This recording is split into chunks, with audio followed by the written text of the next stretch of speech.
Bienvenidos a una nueva sesión de Mamás Sin Manual, este podcast de la Fundación ADEI.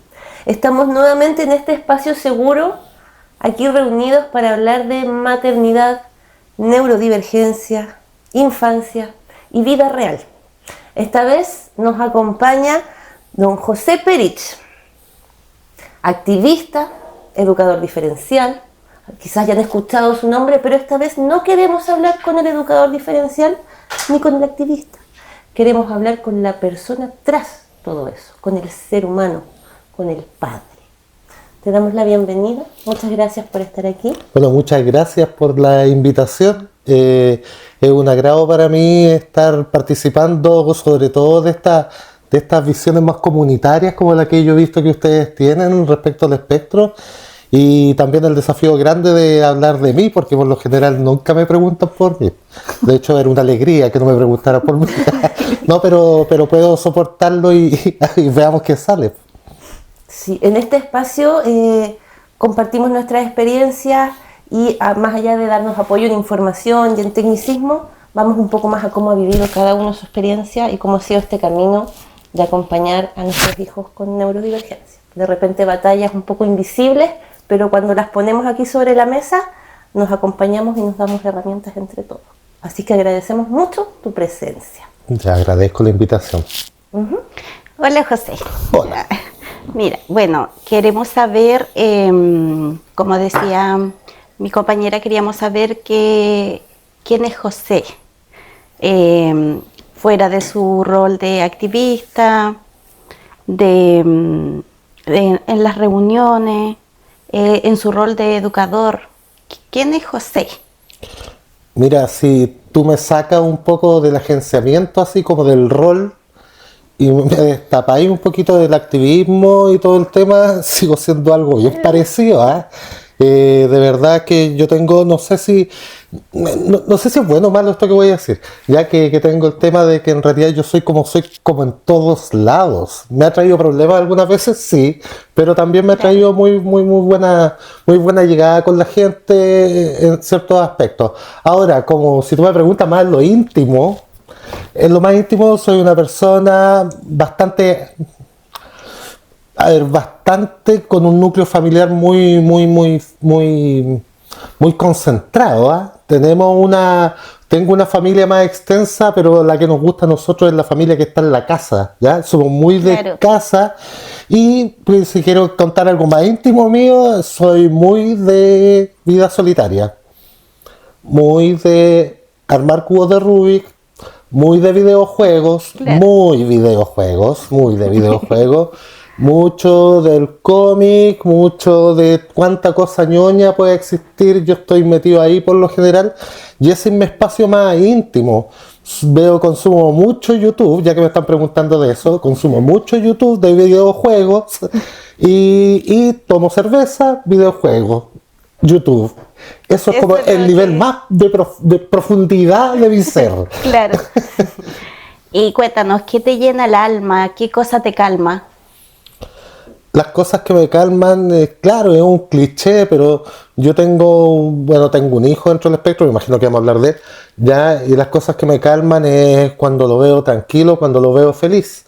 Ya explicaré algunas cosas del proceso que está viviendo mi hijo, que me imagino que va a salir al tema, pero él está saliendo de cuarto medio, después de 18 años dentro del sistema educacional.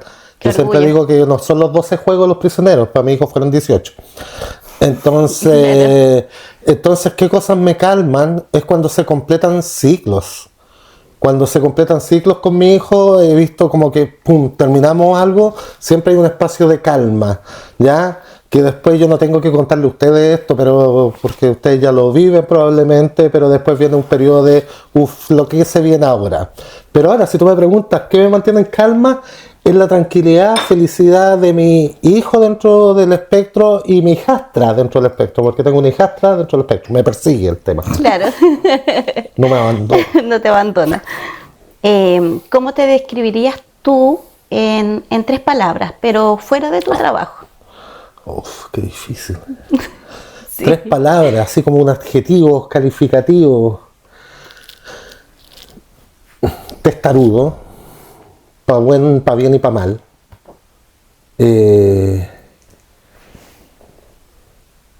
Uy, qué difícil. Es difícil Difícil, es como en una entrevista de trabajo y te digan... Sí. Y te digan ¿Cómo te describes tú? Claro, es difícil. a ver, ya, una es persistente, muy ligado al testarudo, ya Claro. como que una visión negativa o positiva de lo mismo. Yo creo que muy absurdo, en términos de que en la casa, cuando el lugar más íntimo, no hay ninguna conversación que traspase los 2 minutos de seriedad en mi casa. Y al minuto se vuelven absolutamente estúpidas. Claro. Saludo a mi familia, que somos todos iguales. Entonces, absurdo, de un humor absurdo. Y yo diría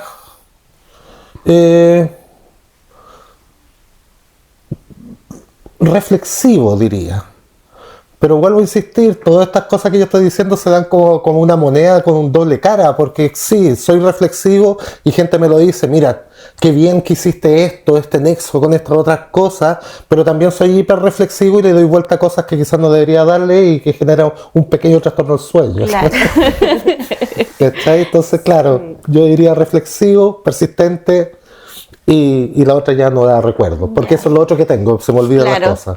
La atención. Sí. Nos comentabas del sentido del humor. Nos decías que el humor absurdo. en tu familia, sí, este sentido del humor también a veces tiende a ser un factor protector. Nos ayuda a llevar ciertos momentos más difíciles, a darle vuelta a las cosas, mirarlas de otra forma. Este sentido del humor, ¿sientes tú que lo tenías contigo, lo desarrollaste a lo largo de todo este proceso? ¿Tiene que ver con la familia? Porque yo siento que el sentido del humor nos puede ayudar mucho en algunas situaciones a llevar las cosas de mejor manera. O sea, yo estoy de acuerdo con tu análisis. Lo que yo no sabría responderte si siempre lo traje, yo creo que sí.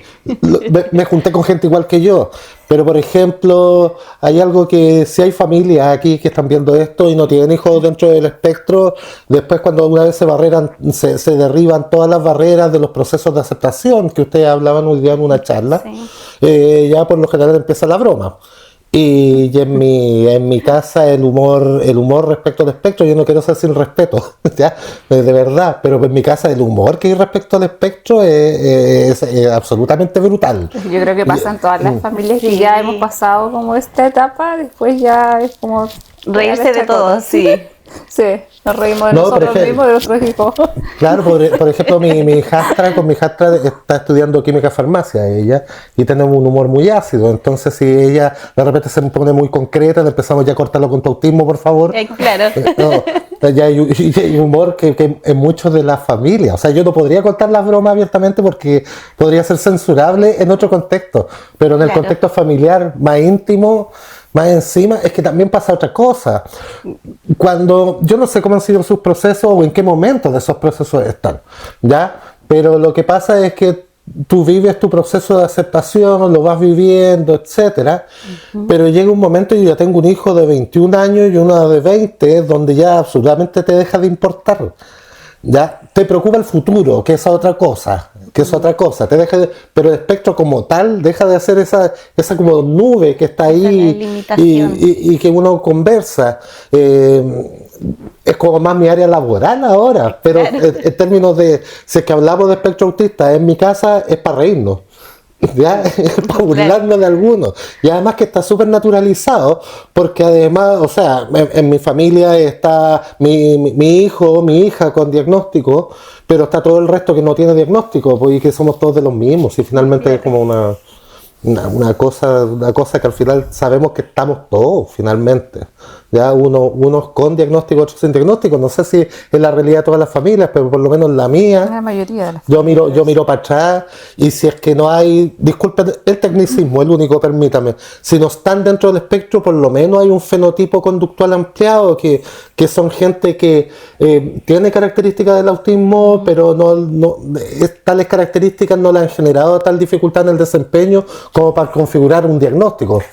Son como autistas chiquititos, Pasa también que- autistas. No sé, entonces, ¿cómo eso? No. Pasa que la población que ahora es adulta, que en su momento fue niño, no tenía quizás todas estas herramientas para el diagnóstico también, entonces quizás por eso también nos encontramos en esa... Claro, o sea, Sí, o sea, bueno, es que es todo un universo y cada pregunta que ustedes me abren, es como que abre al tiro un botón grandote, porque hablar del diagnóstico tardío también, que sobre todo en mujeres hay un subdiagnóstico. A pesar de que hay una sensación de que hay un sobrediagnóstico, yo sigo viendo un subdiagnóstico. Cuando hay estadísticas en otros países, ya, y dicen, no, parece que hay más diagnósticos de espectro de autismo, y yo digo, todavía faltan los sin diagnosticar. Falta todo el mundo adulto, porque ahora hay más herramientas para el diagnóstico infantil, pero todavía hay una cachada. O sea, si yo pregunto, no creo que mi papá vea esto, pero mi papá. Tratemos de que llegue a él también. Hola papi. Sí, pues, o sea, tú veis rasgos del autismo ya en él. Bueno, Rígido. hablando sobre todo sobre el diagnóstico, ¿qué fue para ti, cómo fue para ti recibir el diagnóstico de tu hijo? Mira, yo ya había estudiado diferencial cuando nace mi hijo, o sea, cuando es diagnosticado mi hijo. ¿Ya? Y harta gente a mí me habla sobre ese momento, y de hecho tengo recuerdos bien vivos de gente diciéndome, sí, pero para ti va a ser más fácil. Y yo todavía estaba en estado de shock. Si tú me preguntas cuándo fue la primera vez que me dijeron, no la recuerdo, ¿eh? Claro. No me acuerdo ahora. No me acuerdo, pero recuerdo haber estado paralizado, absolutamente paralizado, ni siquiera deprimido como algunos cuentan los procesos, pero absolutamente paralizado. De hecho, a mí me llama la atención cuando veo gente que dice, no, yo recibí el diagnóstico de mi hijo y pum, para adelante y vamos... Y yo digo, sí, no te creo. Es como que sí, vívelo de aquí para afuera y comprendo por qué lo dices. Ya, comprendo por qué lo dices. Es una herramienta, dale con eso, no quiero cohibirte. Dale, pero por dentro es como que, sí, yo sé lo que se siente. ¿Cachai? Aquí entre gitanos, digamos, no nos vamos a ver la suerte. Ya, pero ¿qué me pasó a mí? Parálisis. La primera sensación fue parálisis, no sé qué hacer. Ya, no sé qué hacer, y después con el tiempo ya se fueron abriendo. Me acuerdo que es que fue súper, es que lo miro en retroactivo, ¿cachai? Lo miro para atrás y me encuentro tan tonto. Me da la tontera. Es que a mí yo te voy a explicar por qué me encontraba tonto.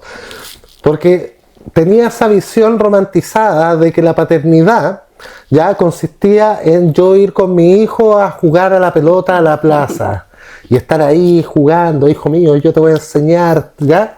Y tenía esa visión cuando aparece el diagnóstico de mi hijo que de alta necesidad de apoyo en ese tiempo, ¿eh? Él tuvo un progreso bastante importante. Entonces en ese tiempo, por ejemplo, él fue preverbal hasta los 5 años y medio, etcétera. Ya, entonces...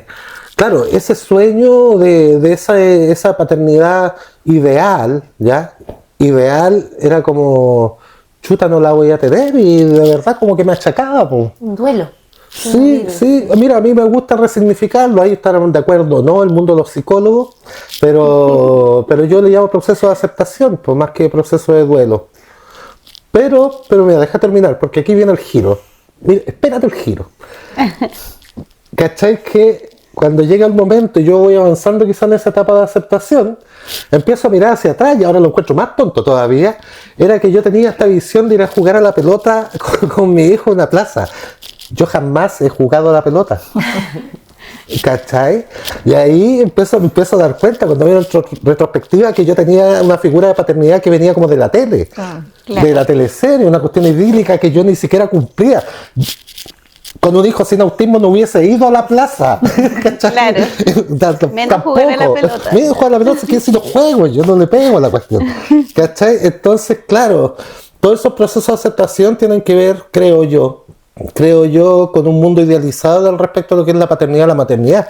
Y ojo, yo estoy hablando de una paternidad que por ser hombre hay menos juicio sobre mis pensamientos. Claro. O son mucho más básicos, po. Puta, que le guste el mismo equipo de fútbol. ¿Cachai? Que la carga que pueden vivir las mujeres con la maternidad, po. Que ahí tiene que ver con, tienen que ser buenas personas. Conmigo bastaba que tenga la misma camiseta, ¿cachai? Pero claro, igual los tiempos han cambiado. Yo estoy hablando de 18 años antes. Uy, disculpen que se me salen garabatos, ya son muy contextuales. Perdón. ¿ya? Pero no sé si me explico. Sí. Al final, cómo viví el proceso, yo creo que como todos, ya no creo que haya habido una diferencia, solo que en el momento que hice consciente que lo mal que lo podía estar pasando respecto a las expectativas que tenían, eran expectativas absolutamente que no eran mías, eran sacadas de la tele. No. Y dentro de este proceso, ¿qué fue lo más desafiante? El sistema, po. El sistema, sí. Es que yo en ese tiempo no necesitaba investigar para yo saber que básicamente los mayores estresores para las familias que tenemos hijos e hijas dentro del espectro no es la condición en sí, sino lo que rodea la condición y los momentos de discriminación que puede vivir. La discriminación fue un hecho brutal. Si tú me preguntas el tema de qué pasó con tu mente cuando tuviste un hijo, o sea, cuando fue diagnosticado tu hijo, sí, a ver, hubo momentos de ida y vuelta, tampoco me voy a hacer el Rambo diciendo que a mí no me pasó nada, sí me pasaron cosas, pero donde recién me pasó ya me pegué así como que el sistema así a mano así amplia, así, llegó y me hizo así. Y ahí yo ya me pegué los llantos y toda la cuestión, fue con la entrada, por ejemplo, algunos atisbos al sistema de salud, pero no fue ese el principal todavía, era como que ya, bueno, los médicos son así, decía yo, ¿cachai? Pero fue el sistema de educación, cuando el sistema de educación me lo empieza a tirar para afuera a nivel de jardín infantil, ¿cachai? No estamos preparados para su hijo no tiene por qué estar acá. Esa yo creo que me dolió mucho más, el tema de entender que, ok, así como, a ver, ¿cómo lo explico? Yo tenía un background de ser un poco rebeldón, medio punky y entender que la sociedad no era la que yo quería, ¿ya? El sentido justiciero lo vivía yo más desde el punto de vista del otro, ¿cachai? La injusticia frente a la pobreza, la injusticia frente al racismo, la injusticia frente a cualquier ismo que usted quiera, ya que usted adhiera.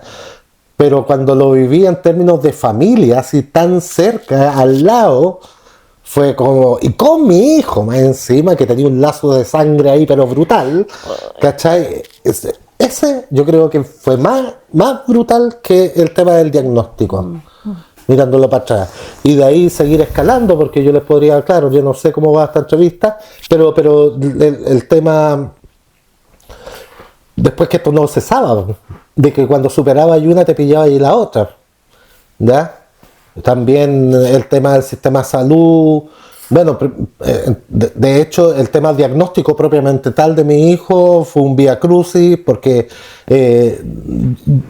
yo era licenciado en educación diferencial, la mamá educadora diferencial, en un contexto donde nosotros dijimos, este niño tiene autismo. Nosotros fuimos, ¿cachai? Este niño tiene autismo.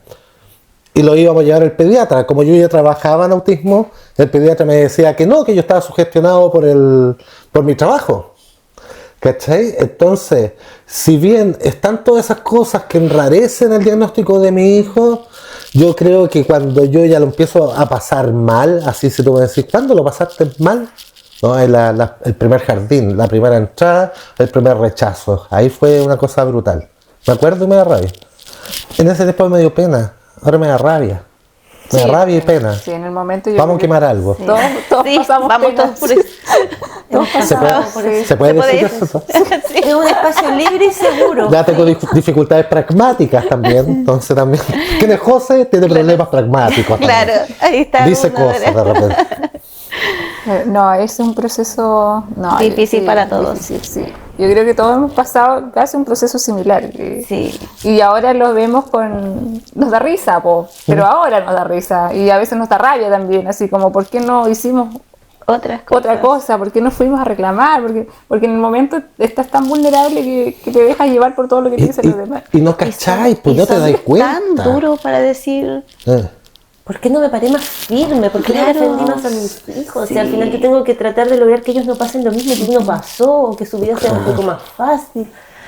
Que no hayan tantas ¿Se acuerdan barreras. cuando yo les decía que yo era como hiperreflexivo y que le daba vuelta? Yo hasta el día de hoy tengo diálogos ficticios de lo que le dije, le debería haber dicho a ese médico. sí. Pero yo creo que ¿Cachai? pasa Así, y en esas, en todas ganó. Sí.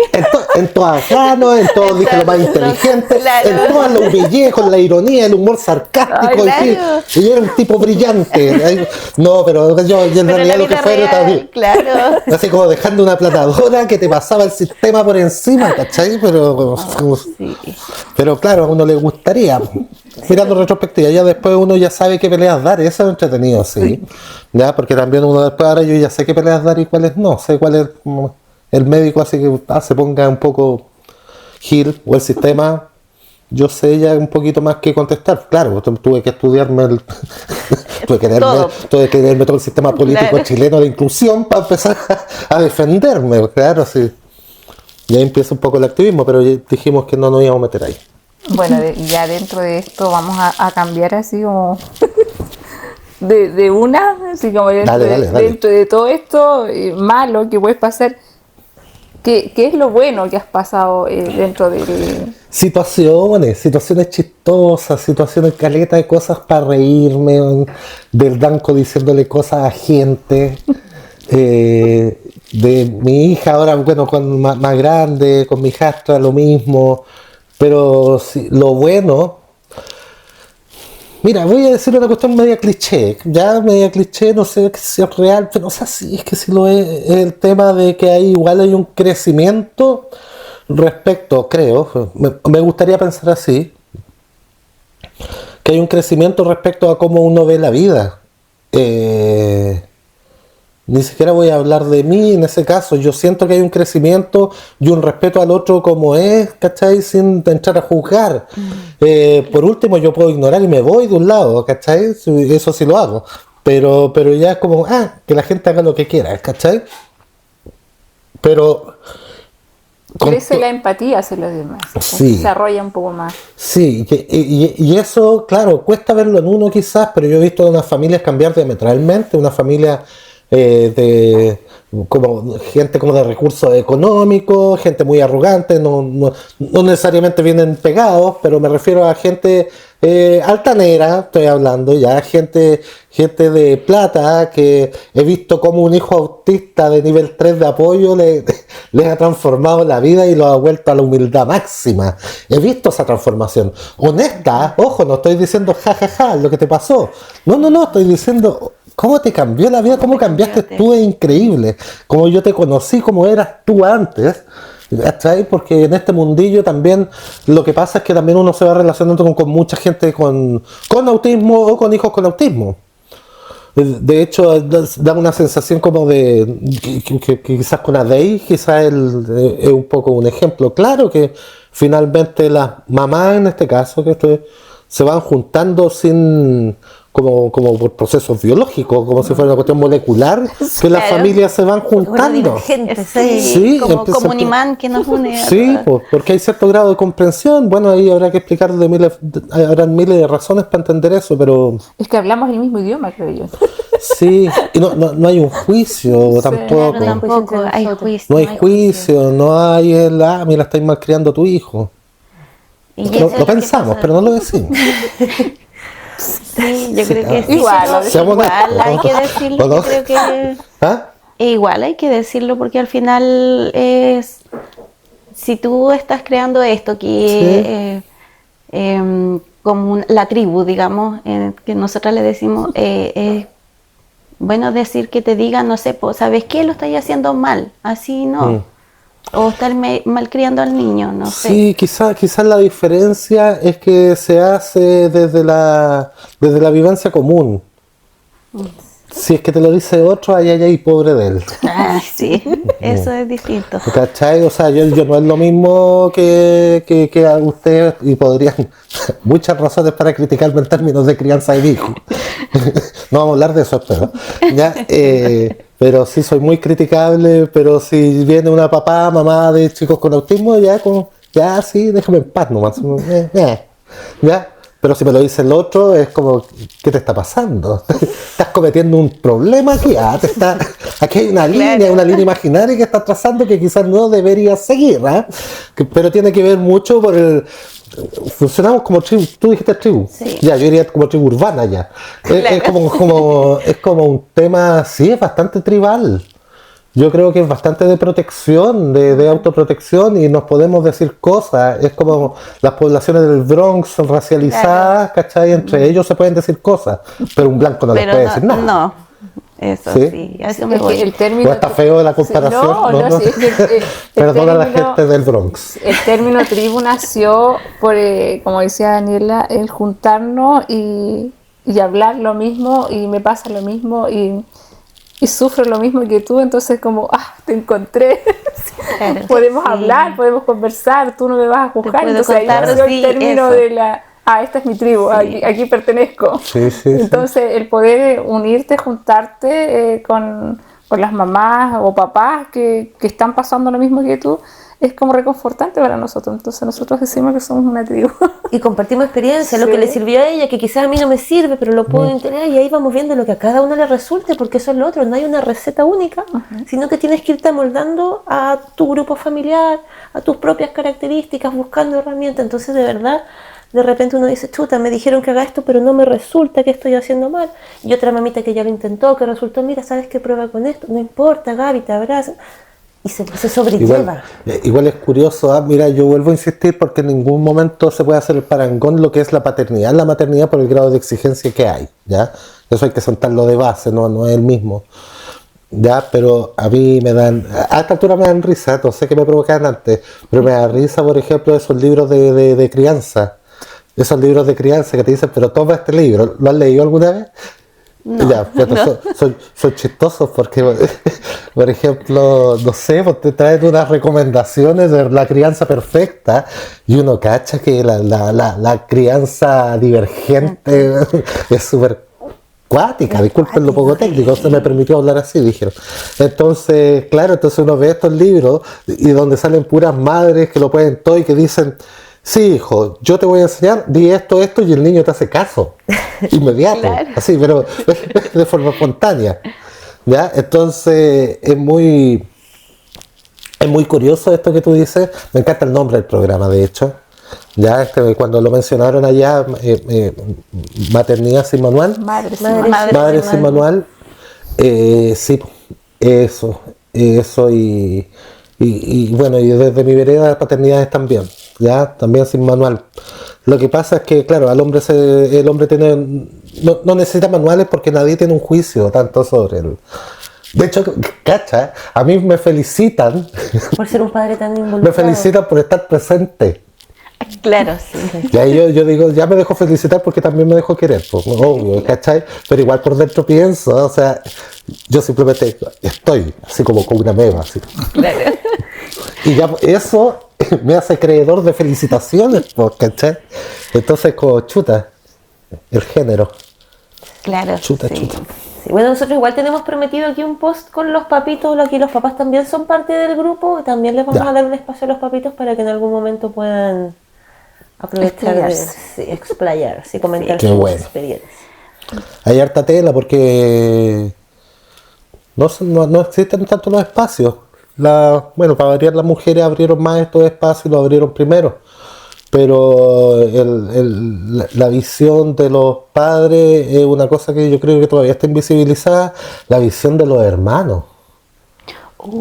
La visión de los hermanos mayores que tienen que cumplir ese doble rol de sí, soy cuidador, también termino siendo cuidador, pero soy mi hermano, tengo ganas de pegarle un cachuchazo a veces.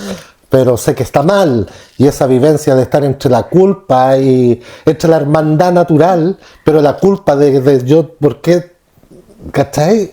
Yo he hablado mucho con diagnósticos, hermanos de diagnosticados, y es un tema, hay otras voces que son poco escuchadas, para que traigan algunos para acá. Es un tremendo tema. Es que yo creo que los hermanos, como en mi caso, nunca ven al hermano no le ven como con el diagnóstico.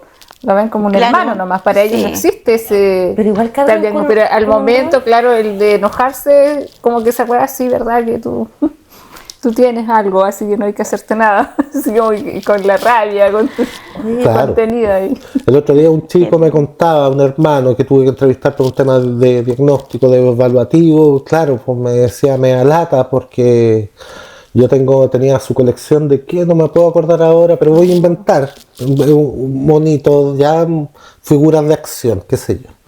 Figuras de acción, claro, pues en una desregulación el hermano pescó todas las cuestiones, se las rompió toda, una colección de años, y él tiene que, y me decía, pero claro, con ironía en la cara me decía, y yo tengo que entender, claro. y tengo que entender, porque si no, mi mamá, mi papá me retan, y yo tengo que comprender eso.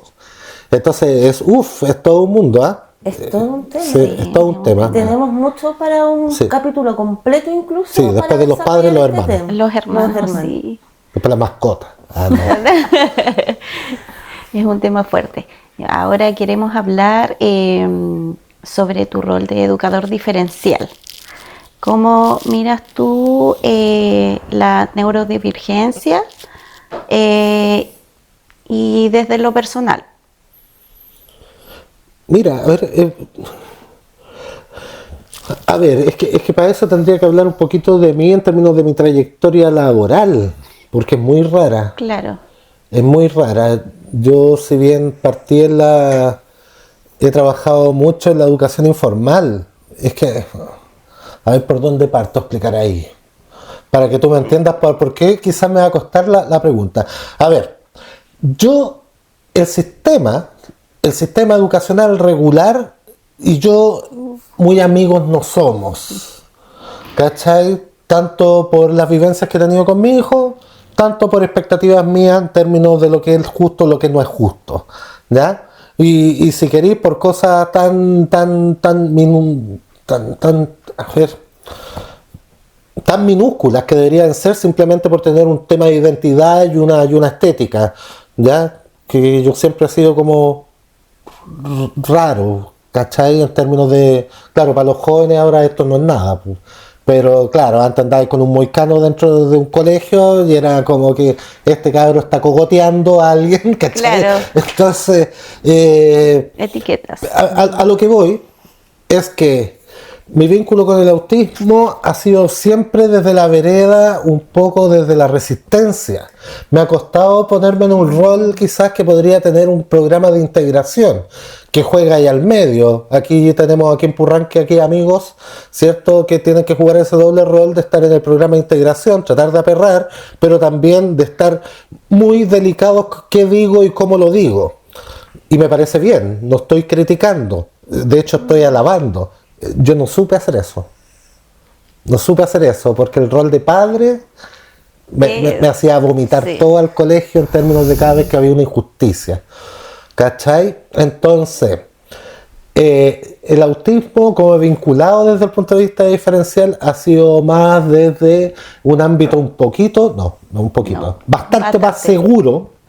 Y que es, por ejemplo, en la actualidad yo tengo un centro de apoyo y diagnóstico que es el Centro Divergente, donde yo soy coordinador técnico, yo ya ni siquiera estoy atendiendo directamente.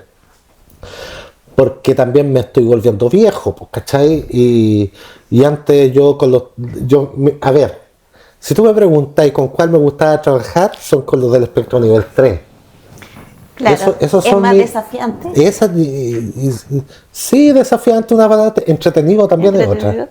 Son entretenidos porque son complejos en términos de abordar y te implican un montón de cosas que de romper lo que estudiaste durante 4 años de partida, ¿ya? Claro. Entonces es como entrar a jugar a una cancha nueva.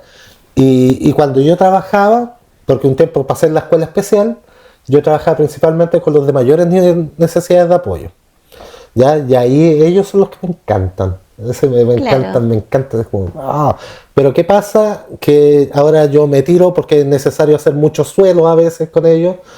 Ya, pero yo llego y ahora me tiro y me demoro media hora en pararme. Entonces no. Claro, ya no es lo mismo. entonces no está rindiendo. Bueno, ¿y qué piensas tú hoy del sistema educativo chileno en relación con la familia, los niños neurodivergentes? es un tema... Bueno, esta pregunta es como para ir cerrando el capítulo. Como de mensajes. Sí. Pero que tienes media hora para yo responder esta pregunta. Sí. Mira, voy a ser una persona, voy a tratar de no ser yo. No, voy a tratar de ser sensato. A ver, claro, que le están preguntando tiene mucha rabia contenida frente al sistema, por mucho que lo disfrace de capacidad técnica, y que es lo que me ha servido los últimos 10 años para vomitar lo que pienso sin que nadie se enoje, que es una cosa rarísima. Y que piensa, mira, qué entretenido, pues la estoy tirando igual. Yo soy como... Claro. Es mi especie de catarsis que yo puedo hacer. ¿Ya?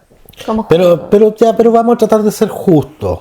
El sistema durante los 10 años, por lo menos, yo diría el 2015 en adelante, ha mejorado. Ha mejorado respecto a lo que teníamos antes, por ejemplo, el sistema del sistema educacional, antes del decreto 83, antes de la ley de inclusión, antes del decreto 67, antes de un montón de normativas que permiten hacer ajustes razonables. Antes era una ley de la selva en términos de inclusión, antes del 2015. En ningún caso, ya estoy diciendo que el tema está resuelto. Jamás. Claro, no. Más que yo digo que no. ¿Ya? Pero sin embargo siento que sí hay un avance. Siento que todavía las barreras actitudinales, que son este profe, este directivo, este asistente de la educación que definitivamente no quiere incluir, porque esas personas sí existen, y siempre yo lo digo, sí existen, están, sí, no nos hagamos los siempre. lesos como que esa gente no existe. Sí existen los que no quieren incluir dentro del sistema educativo, aunque no lo digan. Creo que esa es la barrera más difícil. Yo creo que hay barreras técnicas que si se capacita el profe sí lo puede ir logrando poco a poco. Barreras organizacionales que si llega y hay un Estado que puede generar una política pública más eficiente que la que tenemos, podemos ir resolviendo, ¿cierto? Pero la actitudinal yo simplemente pienso que va a ser un cambio generacional. Creo que... Chuta, es que yo no sé si esto es muy positivo lo que voy a decir, porque ¿cachai? No los quiero mandar a todos deprimidos, pero yo creo que, por ejemplo, todos estos niños de ahora, estos niños porque por ejemplo a mí, yo no conviví abiertamente con un mundo inclusivo en mi etapa escolar, ¿ya? En mi etapa escolar yo no conviví con un mundo inclusivo, iban todos niños que iban a otra escuela. En cambio, estos niños de ahora, que sí tuvieron compañeros en silla de ruedas, síndrome de Down, autistas, de distintos niveles de apoyo, tengo la esperanza que cuando nos vayamos toda una generación, ya toda esta generación actitudinal, claro, estos cabros que agarren la bandera de la pedagogía o de la educación, yo creo que ellos van a tener una visión mucho más amplia, que no les va a resultar extraño pensar, ¿por qué este niño está acá? Claro. Ahora, si lo llegan a tener, es para yo devolverme de donde esté y decirle amigo, ¿cachai? Pero creo que es importante para que mejore un cambio generacional. No, y eso involucra que me vaya yo y varios del sistema educacional. ¿Mm? Es difícil el sistema educativo Pero bien, ¿ah? Sí. Estamos esperanzados. Pensamiento positivo. Bueno, te queremos dar las gracias. Ha sido muy provechoso este capítulo, y también te queremos invitar a otro capítulo. Claro, cuando quieran. Pues. ¿Sí? Ha sido muy encantador y escucharte, y también revivir un poco lo que uno ha pasado en este tiempo. Sí. Así que yo te doy las gracias por estar aquí y por aceptar esta invitación. Muchas gracias. Muchas gracias. Gracias a ustedes. Disculpen, yo hablo mucho. Chao. Chao.